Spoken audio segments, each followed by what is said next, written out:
Vidimo, gospodin Srđan Cvetković je, čini mi se, u svojoj magistarskoj tezi, ona je objavljena 2006. i 2011. godine, ja sam zaboravio njen naziv, izričito kaže da nije bilo četničkog terora prema muslimanima koji bi bio utemeljen ili koji bi za cilj imao istrebljenje. Je tako?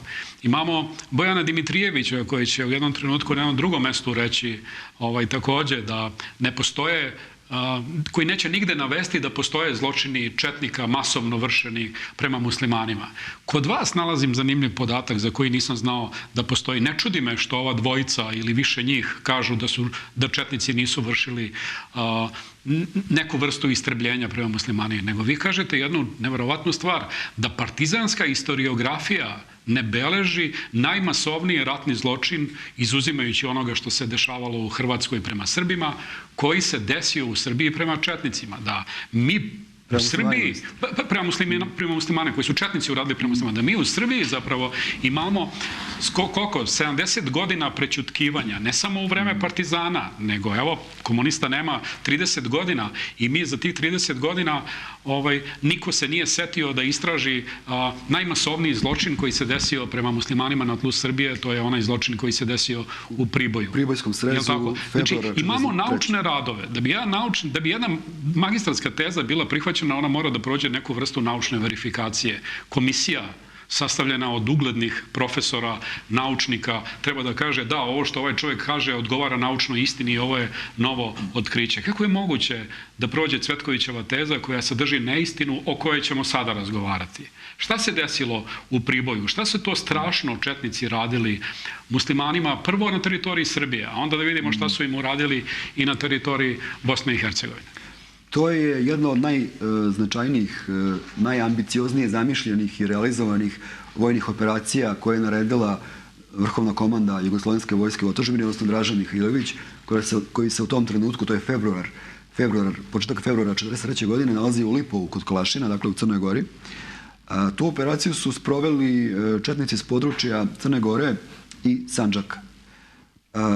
Pre svega četnici pod zapovedništvom Pavla Đurišića. I ta vojna operacija je bila usmjerena protiv muslimanske milicije koja je postojala na desnoj obali Drine, u srezovima Foča, Čajniče i u zapadnom delu Sandžaka u srezovima Priboj i Pljevlja. Međutim, na teritoriji Pribojskog sreza nije bilo zapravo nikakve organizovane muslimanske milicije, nije bilo čak ni seoskih straža, jer su Italijani nekih 6 mjeseci pre toga razoružali muslimansku miliciju. Na tom području nije bilo nekih masovnih zločina prethodnih muslimana nad lokalnim srpskim stanovništvom. Bilo ih je na području Čajniča, na području Foče, pogotovo 1941. godine, ali u Pribojskom kraju takvi zločini su bili pojedinačni, nisu bili masovni i nisu podrazumevali istrebljenje celih srpskih porodica, dakle, poput onih zločina kakve su Ustaše činile u Podrinju. A muslimanska milicija je bila stacionirana skroz u zapadnom delu Pljevajskog sreza u Bukovici i u delovima Fočanskog i Čajničkog sreza i glavni cilj te operacije bio je neutralisanje muslimanske milicije.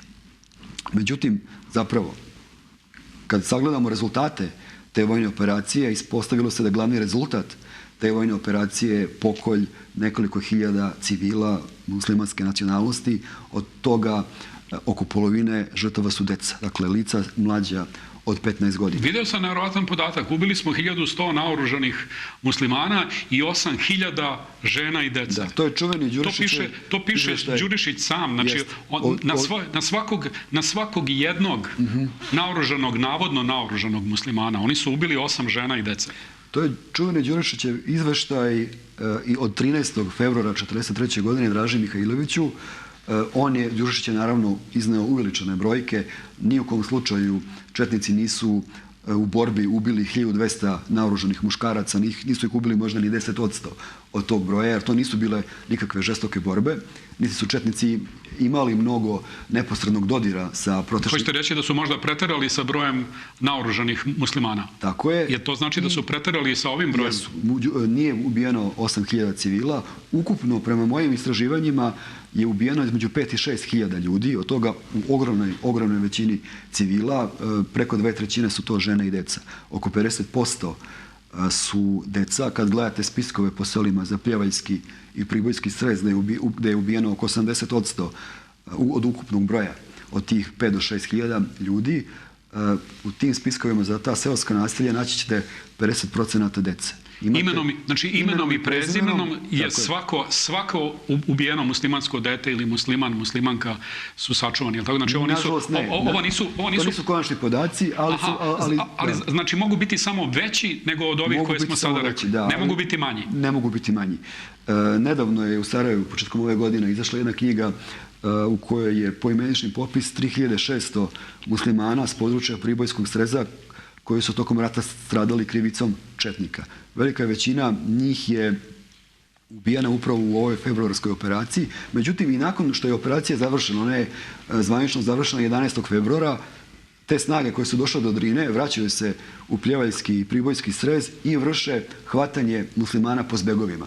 Ili vrše upade u ona sela koje su zaobišli tokom tog nastupanja prema Drini. I dakle, nakon završetka vojne operacije, nakon što je muslimanska milicija u potpunosti razbijena i proterana preko Drine, oni u ovim krajevima u kojima je Nini bilo, muslimanske milicije upadaju u sela ili vrše poteru u zbegovima, hvataju ljude i ubijaju ih.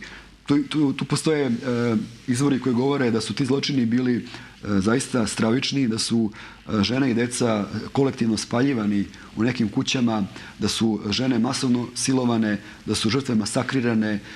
Ti ljudi koji su uspeli da izbegnu taj prvi talas četničkih jedinica koji su nastupale prema Drini su se obično skrivali u šumskim zbegovima. To je bila hladna zima. Video sam citate, kuvanje u vodi, teranje ljudi da bosi hodaju po žaru.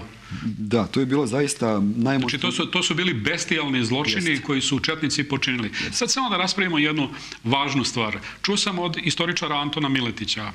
Ako se ne varam, to se može naći i u dokumentima, u knjizi koju sam čitao, a koje ste vi autor.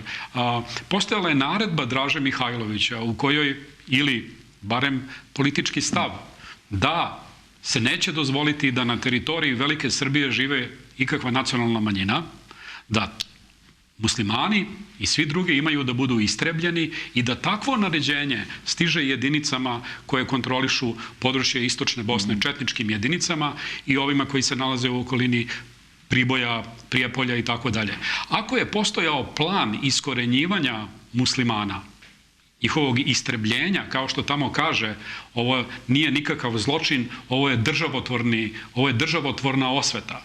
Ako to postoji, pa ne možemo li, zar ne bismo trebali da govorimo zapravo da su četnici imali plan genocida, pa i kulturocida prema muslimanima, ako znamo da je posle toga zatrano ili zatirano sve što se moglo naći. Džamije, groblja, sve je prosto nestalo u tim danima. Nije ostalo, ako se ja ne varam, Đurišić u februaru, pričamo o prvih 10 dana, je li tako, februara 1943. Đurišić kaže da nijedno selo nisu ostavili. Sve su porušili, sve su spalili, izuzimajući stoku, seno i žito. Samo su to ostavili, ništa drugo muslimansko nije ostalo na području nekih stotinak sela.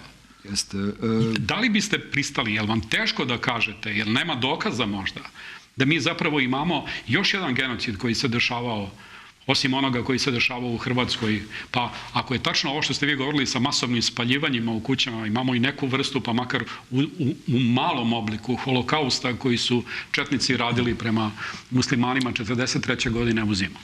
To je vrlo problematično pitanje, vrlo kompleksno. Zbog čega?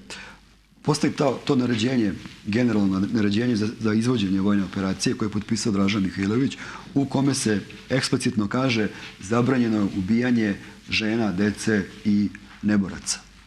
Međutim, jedinice pod njegovom komandom ponašale su se potpuno suprotno.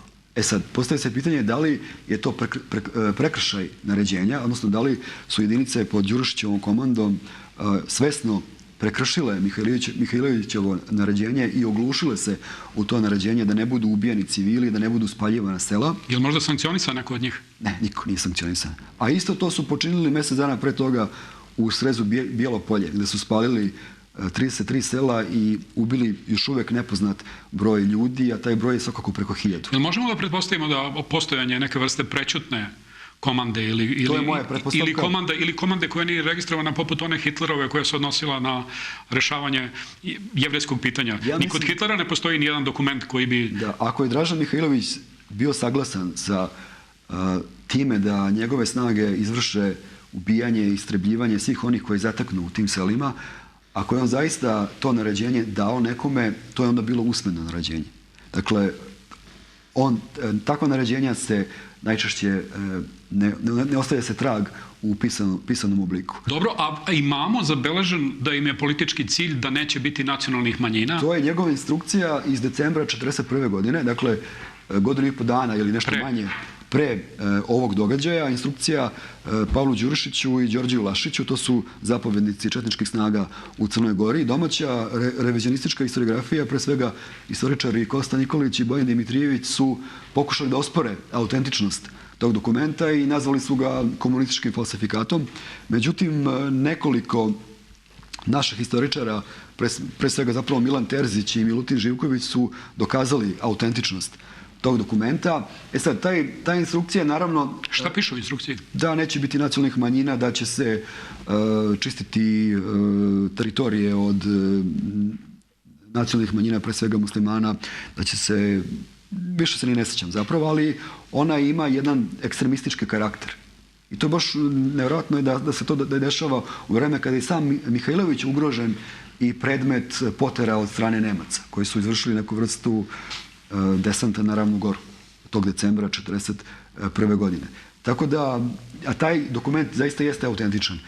Realizacija te politike, koja nikad do kraja nije bila definisana u dokumentima četničkog pokreta, ona zaista dolazi na videlo tog februara i januara 1943. godine na području Bijelog Polja, Pljevalja, Priboja, Čajniča i dela Fočanskog sreza istočno od Drine, gde je ubijeno na hiljade i hiljade civila, gde je spaljeno pa možda i oko 200 muslimanskih sela u potpunosti. I većina tih muslimana se vratila nakon okončanja rata na zgarišta. Kako to da bošnjačke političke strukture današnje ne pokazuju interesovanje ili ne pokazuju dovoljno interesovanje za zločin koji su četnici izvršili nad civilnim muslimanskim stanovništvom, a vi ćete reći na jednom mestu, veoma su zainteresovani da obeleže i da neguju uspomenu na saradnike okupatora u redovima muslimana. Je li to primjer gluposti ili je to primjer političke zloupotrebe, nezainteresovanosti za civilne žrtve, a zainteresovanosti za političku instrumentalizaciju? Kako je prosto moguće čuvati uspomenu na saradnike okupatora, a ne na skoro 10.000 ubijenih muslimana u tom kraju? To je primjer ideološkog animoziteta, odnosno negativnog odnosa bošnjačkih političkih struktura prema socijalizmu i partizanima, generalno prema komunizmu.